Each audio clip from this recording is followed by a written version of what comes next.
What's the most important part of your story? If you're a solopreneur or a service based entrepreneur, it's not just how well you tell it, it's what your story does for your business.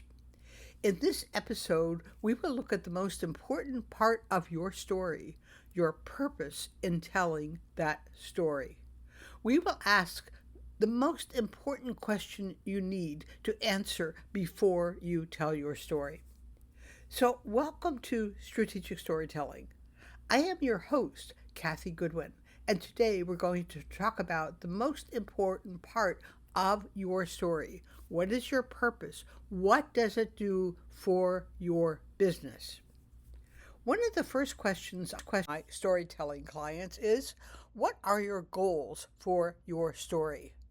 Notice I don't ask, why do you want to tell that story? Or why do you like that story? Or even, why is that story meaningful to you? Those are great questions for memoirs or for creative writing. But when you're using story as a business tool, the real question is, what do you want your story to do for you? Do you want to attract the right clients with your story? Do you want to position yourself as an expert in your company? Do you want to provide more clarity about your offers and your services? That's your return on investment, your ROI. And that's what makes storytelling a powerful asset in your business. It's not just a creative outlet so you can express yourself, it's a business tool. So, why does this matter to you? Well, as a solopreneur, every action you take costs time or money or both. Your website, your email newsletter, your podcast appearance, they're all investments. If you add your story to one of these content elements, your story has to advance your strategy and help your business grow. Otherwise, you're wasting an opportunity to build your brand, to attract leads, and to establish credibility. So, how do you craft a story that works for your business? I'm going to share 3 ways to make sure your story delivers ROI, return on investment. Number 1, define your story goal from the start. Number 2, choose the story that serves your strategy. And number 3, make your story the beginning of a relationship. So let's look at each of these in turn. Number 1, before you tell a story, get clear on why you're telling it. Don't just go with a story that feels good or meaningful or makes you feel better. Ask yourself, what outcome do I want from sharing this story? I've had clients tell stories that meant a lot to them, that really were heartrending, but ultimately confusing or even distressing to their audience, or stories that contradicted what they were trying to sell, what image they were trying to project, what brand they were trying to promote. You can avoid this pitfall by deciding, I want this story to show I understand the client's problem, or I want the story to explain why my offer is unique, or I want the story to motivate my clients to buy right now.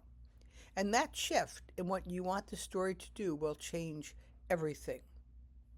Number 2 is to choose a story that serves your strategy. So think of your story as a guided journey for your listener. Let's say you were inspired to start your business because of something that happened in your childhood. Maybe it's something that changed your life forever. It might be as simple as winning a spelling bee, or as tough as losing a parent or a sibling. That story might be perfect if your goal is to showcase your autobiography, or if you're writing a memoir and you want an introduction, or even if you're in a unique kind of environment where the goal is storytelling itself, not business. But if your goal is to explain what you offer and or why you're the best person to solve a problem, That story will do nothing for you and might even be harmful because people remember you for the wrong things. I mean, you don't want to be remembered as, oh, that person who got over a bad illness or that person who lost their cat. You want to be remembered for your business intelligence. Or maybe you have a redemption story. You made painful mistakes, you learned hard lessons, and now you help others avoid the same pain. That kind of story can be extremely powerful if it supports your message and leads to something your audience wants. So, I mean, here's the thing, your about page and even a lot of your podcast guest appearances are there to answer one big question for your audience. Why should I hire you? And that's the question you have to answer. And number three, make your story the beginning of a relationship. A business story should invite your audience to take the next step. Add a simple call to action, something like, because I spent 6 months learning this software, I can help you master it in a weekend. Or because I saw how solopreneurs like me struggle with email, I created a plan, and here's the first step. Use your story to offer something tangible, a free resource, a worksheet, a training video. For example, if you're a money coach and you tell a story about saving for a big summer trip on an exotic island, link it to a budgeting template. Your audience doesn't just remember your story, they use something that was an outcome of that story. When I tell the story of how I turned a cheesy holiday song into a business template, and that's a previous podcast episode, I share that exact framework with solopreneurs. I don't use the original framework. I created my own to help specifically solopreneurs.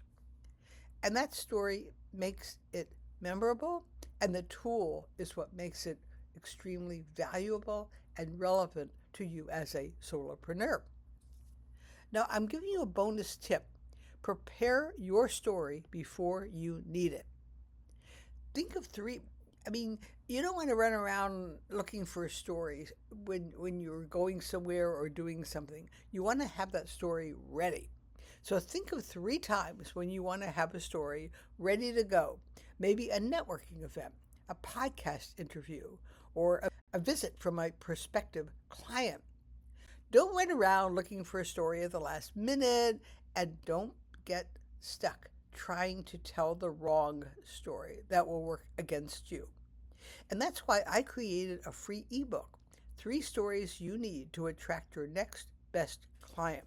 You'll find the link in the show notes, and not every listener or reader will become a client or a buyer. But when your story has a purpose, it will align with your strategy. It will reinforce the strategic points you want to make, not your value as an entertainer or an all-around nice person.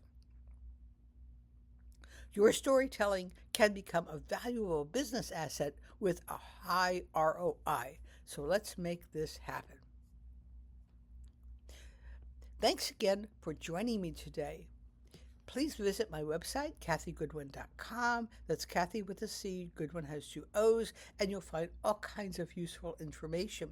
You might especially want to learn about my flagship consulting program, the Strategic Intensive, where we work for 90 minutes and give you major changes in your marketing. And a number of people have benefited from this.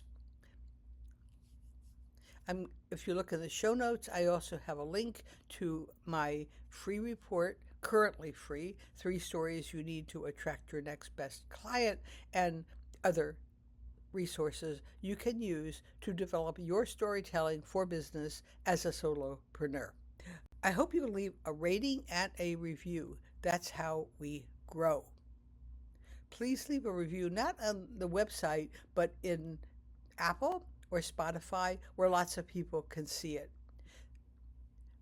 And please tell other people if you like this podcast and drop me a note too. I always like to hear from my listeners. So thanks again for joining me and have a wonderful rest of the day.